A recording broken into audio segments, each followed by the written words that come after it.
सूरज की पहली किरण गंगा की लहरों को सुनहरी चादर में लपेट रही थी।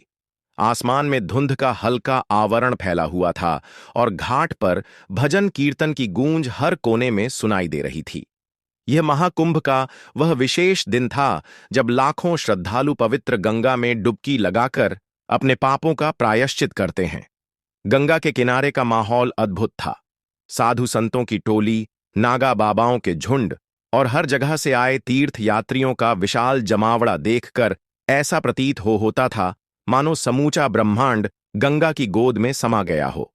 कहानी में आगे बढ़ने से पहले अगर आप भी भगवान को मानते हैं तो वीडियो को लाइक करके कमेंट बॉक्स में हर हर महादेव जरूर लिखिए। इन्हीं संतों के बीच एक विशेष व्यक्ति की उपस्थिति सबका ध्यान आकर्षित कर रही थी। अघोरी साधु भैरवनाथ। भैरवनाथ का रूप अद्वितीय था। वह गेरे वस्त्रों में नहीं बल्कि राख से सने हुए पूरे शरीर और जटाझूट से ढका सिर लिए हुए थे। उनकी आंखें इतनी तीव्र और गहरी थीं कि मानो वह हर किसी के मन की गहराई को पढ़ सकती हो। गले में नरमुंड की माला और हाथ में त्रिशूल उन्हें और भी रहस्यमयी बनाते थे। भीड़ उनके चारों ओर इकट्ठी थी। कुछ लोग उनके चरण छू रहे थे तो कुछ डर से उनके करीब जाने की हिम्मत नहीं कर पा रहे थे। साधु ने धीरे धीरे गंगा की ओर कदम बढ़ाए। उनकी हर हरकत में एक अलौकिक शांति थी। उन्होंने गंगा में स्नान के लिए प्रवेश किया और जैसे ही पानी में डुबकी लगाई, ऐसा लगा मानो गंगा की लहरें खुद उन्हें स्वीकार कर रही हों। उनके चारों ओर इकट्ठा हुए लोग हर हर महादेव का जय घोष करने लगे। इसी बीच अचानक पुलिस का एक बड़ा दल घाट पर पहुंचा। सिपाहियों की वर्दी और उनकी गाड़ियों के शोर ने माहौल को गंभीर बना दिया। भीड़ ने पीछे हटना शुरू कर दिया, लेकिन भैरवनाथ वहीं शांत खड़े रहे, जैसे इस सब का उन्हें पहले से आभास हो। पुलिस इंस्पेक्टर ने भीड़ की ओर देखते हुए आवाज लगाई, यह अघोरी साधु लोगों को ठग रहा है, इसे तुरंत गिरफ्तार किया जाएगा। भीड़ में हलचल मच गई। कुछ लोग विरोध करने लगे तो कुछ कानाफूसी करते हुए चुपचाप तमाशा देखने लगे। पुलिस ने बिना समय गवाए भैरवनाथ को घेर लिया। इंस्पेक्टर ने गुस्से में पूछा, तुम यहां क्या कर रहे हो? क्या तुम नहीं जानते कि ठगी और अंधविश्वास फैलाना कानूनन अपराध है? भैरवनाथ ने शांत स्वर में उत्तर दिया, मैं केवल अपनी साधना कर रहा हूं, मेरा गंगा के अलावा किसी से कोई लेना देना नहीं। उनकी आवाज में इतनी गहराई थी कि कुछ क्षण के लिए पुलिस अधिकारी भी ठिठक गए, लेकिन वे अपने इरादे से पीछे नहीं हटे। पुलिस ने उन्हें भीड़ के बीच से घसीटते हुए अपने वाहन तक पहुंचाया। लोगों ने विरोध किया, लेकिन पुलिस के तेवर देखकर कोई अधिक बोलने की हिम्मत नहीं कर पाया। भैरवनाथ ने बिना किसी प्रतिरोध के खुद को गिरफ्तार करवा लिया। जैसे ही उन्हें गाड़ी में बैठाया गया, घाट पर एक अजीब सन्नाटा छा गया। ऐसा लगा जैसे गंगा की लहरें भी इस अन्याय पर क्रोधित हो उठी हों। भीड़ में खड़े कुछ बुजुर्गों ने फुसफुसाया, साधु नहीं है, यह भगवान शिव का ही रूप हो सकता है। पुलिस ने इसे गिरफ्तार करके बहुत बड़ी गलती की है। इस घटना ने महाकुंभ के उत्सव को बदल दिया। घाट पर मौजूद लोगों के मन में कई सवाल उठने लगे। कौन था यह साधु? क्या सचमुच उसने ठगी की थी या वह किसी गहरे रहस्य का वाहक था? गाड़ी जब साधु को लेकर चली गई तो उनके पीछे पीछे गंगा की लहरें जैसे कुछ कहने की कोशिश कर रही थीं। पुलिस की गाड़ी महाकुंभ के कोलाहल से दूर होती चली गई। गाड़ी में सन्नाटा पसरा हुआ था। अघोरी भैरवनाथ गहरी शांति के साथ बैठे थे। उनकी आंखें बंद थीं, मानो वे इस संसार से परे कहीं विचरण कर रहे हों। इंस्पेक्टर राठौड़, जो अपने कठोर रवैये के लिए प्रसिद्ध थे, उन्हें घूरते हुए बोले, तुम जैसे लोग धर्म के नाम पर भोले भाले लोगों को मूर्ख बनाते हो। अब सच उगलने के लिए तैयार हो जाओ। भैरवनाथ ने अपनी आंखें खोलीं। उनकी नजरें इतनी तीक्ष्ण थीं कि राठौड़ एक पल के लिए असहज हो गए, लेकिन वह अपनी भूमिका निभाने में पीछे नहीं हटे। गाड़ी जेल की ओर बढ़ रही थी और राठौड़ बार बार साधु से सवाल कर रहे थे, तुमने कितने लोगों को ठगा है? किसके कहने पर यह सब कर रहे हो? लेकिन साधु ने कोई उत्तर नहीं दिया। वह चुपचाप बैठे रहे, जैसे उनके आसपास की घटनाओं का उन पर कोई असर ही नहीं हो रहा था। यह चुप्पी इंस्पेक्टर के लिए और भी असहनीय हो रही थी। इंस्पेक्टर के दिमाग में महाकुंभ में घटी घटनाओं की तस्वीरें घूमने लगीं। सुबह ही उन्हें सूचना मिली थी कि एक अघोरी साधु लोगों को ठग रहा है। कई तीर्थयात्रियों ने शिकायत की थी कि भैरवनाथ नामक यह साधु पूजा पाठ और गंगा स्नान के नाम पर लोगों से धन और गहने ले रहा है। कुछ महिलाओं ने आरोप लगाया था कि उन्होंने अपने बच्चों के इलाज के लिए इस साधु को बड़ी रकम दी, लेकिन बदले में केवल राख और माला थमा दी गई। एक व्यक्ति ने यह भी दावा किया था कि साधु ने उसे अमीर बनाने का झांसा देकर उसकी संपत्ति हड़पने की कोशिश की। इन सब शिकायतों के आधार पर पुलिस ने तुरंत कार्रवाई की और साधु को गिरफ्तार करने घाट पर पहुंची। साधु को मुख्य काल कोठरी में डाल दिया गया, जहां अंधेरा और सर्द था। लोहे की मोटी सलाखें और दीवारों पर जमी काई उस जगह की दुर्दशा बयान कर रही थीं। साधु ने कोठरी के भीतर प्रवेश करते ही अपनी आंखें बंद कर लीं और एक कोने में बैठ गए। जेल के अन्य कैदी उन्हें अजीब नजरों से देख रहे थे। कुछ लोग फुसफुसाने लगे, कहीं यह हमारे लिए मुसीबत न बन जाए। पुलिस स्टेशन के अधिकारी भी भैरवनाथ को लेकर संशय में थे। इंस्पेक्टर राठौड़ ने अपने अधीनस्थों से कहा, चाहे कुछ भी हो, मुझे इस आदमी का सच उगलवाना है। भैरवनाथ ने कोई विरोध नहीं किया। उन्होंने अपनी आंखें मूंद लीं और गहरे ध्यान में लीन हो गए। जेल के भीतर अचानक एक अजीब सी हलचल होने लगी। ऐसा लग रहा था जैसे समय थम गया हो। पुलिसकर्मी, जो अक्सर कठोर और निष्ठुर रहते थे, अचानक साधु को लेकर असमंजस में आ गए। उनमें से कुछ ने धीरे धीरे यह महसूस करना शुरू कर दिया कि भैरवनाथ की उपस्थिति में कुछ अद्भुत और रहस्यमयी है। जेल में एक विचित्र घटना घटी। कोठरी के पास ड्यूटी कर रहे सिपाही ने देखा कि साधु के चारों ओर हल्का प्रकाश फैलने लगा। उसने इसे अपनी आंखों का भ्रम समझा और नजरअंदाज कर दिया, लेकिन जल्द ही पूरे जेल में एक अजीब सी शांति छा गई। कैदियों के चिल्लाने और झगड़ने की आवाजें, जो आमतौर पर रात में सुनाई देती थीं, पूरी तरह बंद हो गई। कुछ कैदियों ने दावा किया कि उन्होंने साधु को कोठरी के अंदर ध्यान करते समय हवा में तैरते हुए देखा। पुलिस अधिकारी इस पर यकीन नहीं कर सके, लेकिन वे भी कुछ असामान्य अनुभव कर रहे थे। महाकुंभ में साधु की गिरफ्तारी के बाद यह खबर तेजी से फैल गई। लोग अब पुलिस के इस कदम पर सवाल उठाने लगे थे। कई श्रद्धालु मानते थे कि भैरवनाथ ठग नहीं हो सकते। उन्होंने हमसे कुछ भी नहीं मांगा, एक महिला ने मीडिया को बताया। वह तो केवल भगवान शिव के नाम का जाप कर रहे थे। अगर वह ठग होते तो उनके पास बड़ी दौलत होती। कार्रवाई का समर्थन कर रहे थे। अगर वह निर्दोष हैं तो यह साबित होगा, एक आदमी ने कहा। जेल में भैरवनाथ के शांत और स्थिर व्यवहार ने इंस्पेक्टर राठौड़ के मन में गहरी जिज्ञासा पैदा कर दी। वह अब सोचने लगा कि कहीं वह गलत तो नहीं है। अगर यह आदमी वास्तव में ठग है तो यह इतनी शांति से कैसे रह सकता है। उन्होंने अपने एक सहकर्मी से कहा, यह इंसान दूसरों से अलग है। हमें इसके बारे में और गहराई से पता लगाना होगा। जेल की काल कोठरी अंधकार और सन्नाटे से भरी हुई थी। वहां की दीवारें, जिन पर समय और नमी ने अपनी छाप छोड़ दी थीं, ठंड और वीरानी का अनुभव कराती थीं। भैरवनाथ को यहां बंद करने का निर्णय इंस्पेक्टर राठौड़ ने इसलिए लिया था ताकि वह मानसिक और शारीरिक रूप से टूट जाएं और सच्चाई स्वीकार कर लें। रात का समय था। जेल के सभी कैदी अपने अपने कोनों में दुबके हुए थे। अघोरी भैरवनाथ अपने कोने में ध्यान मग्न बैठे थे। उनकी उपस्थिति, जो किसी को शांत कर सकती थी, वहीं जेल के अधिकारियों और कैदियों के लिए बेचैनी का कारण बन रही थी। कालकोठरी में घना अंधेरा था। केवल एक छोटी सी खिड़की से चांद की हल्की रोशनी अंदर आती थी, लेकिन वह भी अंधेरे को चीरने में असमर्थ थी। कोठरी के आसपास अजीब सी सरसराहट सुनाई दे रही थी, जैसे वहां कोई अदृश्य ताकत मौजूद हो। कोठरी के अन्य कैदी फुसफुसाने लगे, मैंने सुना है कि अघोरी के पास अलौकिक शक्तियां होती हैं, लेकिन यह यहां क्यों है? कहीं ऐसा ना हो कि वह हम पर कोई तांत्रिक क्रिया कर दे। इन बातों के बीच भैरवनाथ शांत थे। वह अपने त्रिपुंड ललाट और गले में पड़ी नरमुंड माला के साथ बिल्कुल अचल बैठे थे। ऐसा लगता था जैसे वह खुद को इस संसार से अलग कर चुके हों। पहला संकेत। आधी रात के करीब कोठरी के पास तैनात एक सिपाही को हलचल महसूस हुई। उसने देखा कि कोठरी के अंदर का माहौल बदल रहा था। वहां हल्की हल्की गूंज सुनाई दे रही थी। यह गूंज किसी मंत्र की तरह लग रही थी। सिपाही ने डरते हुए अपने साथी से कहा, क्या तुमने यह आवाज सुनी? लेकिन उसके साथी ने कुछ नहीं सुना। सिपाही ने साहस जुटाकर कोठरी की ओर देखा। उसने देखा कि भैरवनाथ के चारों ओर एक हल्का प्रकाश फैलने लगा है। कोठरी की अंधेरी दीवारें उस प्रकाश से चमकने लगीं। साधु गहरे ध्यान में लीन थे।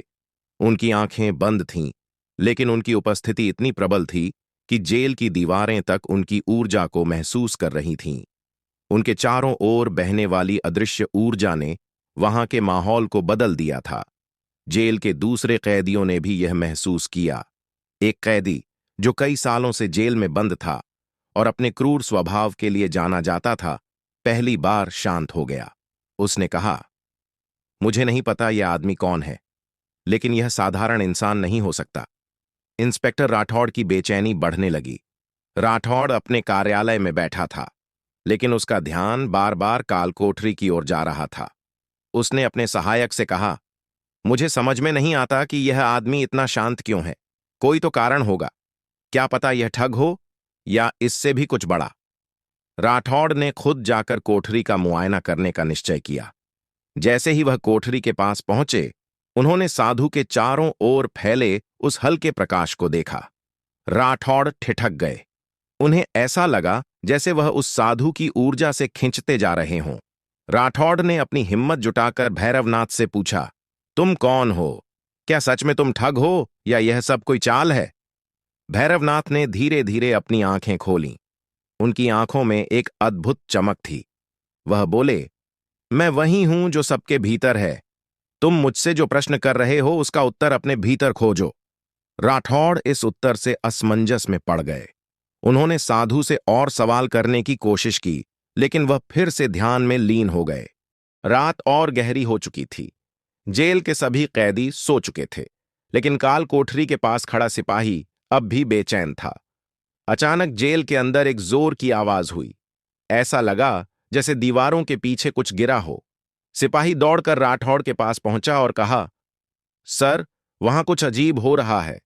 कोठरी के अंदर से तेज आवाजें आ रही हैं। राठौड़ और अन्य अधिकारी तुरंत कोठरी के पास पहुंचे। वहां उन्होंने देखा कि कोठरी की सलाखें अपने आप हिल रही थीं। अंदर भैरवनाथ के चारों ओर तेज रोशनी फैल रही थी। ऐसा लगा जैसे कोठरी में कोई अदृश्य शक्ति काम कर रही हो। जेल के सभी कैदी अब जाग चुके थे। वे भयभीत होकर कोठरी की ओर देख रहे थे। कुछ कैदी जो साधु के बारे में नकारात्मक सोचते थे, अब उनके चरणों में गिरने को तैयार थे। यह कोई साधारण इंसान नहीं है, एक कैदी ने कहा। क्या यह भगवान शिव का अवतार है? दूसरे ने पूछा। रात का गहराता अंधकार जेल पर छा गया था। सन्नाटा इतना गहरा था कि केवल हवा की सरसराहट और दूर कहीं जलती लालटेन की मध्यम टिमटिमाहट ही सुनाई दे रही थी।